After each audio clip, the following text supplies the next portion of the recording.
আসসালামু আলাইকুম, কেমন আছেন সবাই? এই যে দেখেন আমার দুইটা বাবা কুতকুত খেলে।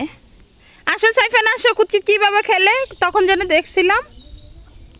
কীভাবে দেখাইছিলে, দেখাও তো আব্বু কীভাবে কুতকুত খেলে। কুতকুত কুতকুত দেখাও, দেখাও। হ্যাঁ কুতকুত দেখাও, কুত কুত কুত। মাশাআল্লাহ। হ্যাঁ দেখেন ভাইয়ারা পুরা মাশাআল্লাহ, ছোট বাচ্চা খালামনরে কিভাবে কুতকুত খেলছে, ও সেটা মনে রাখছে, ও সেটা খেলতেছে। কিভাবে খেলে আবার দেখাও, আবার দেখাও। আদিল দেখাও, আদিল, আদিল বাবা, আদিল বাবা কুতকুত খেলো। আই বাবা দেখাও, হ্যাঁ দেখাও দেখাও। আদিল, আদিল, এই যে বাবাই।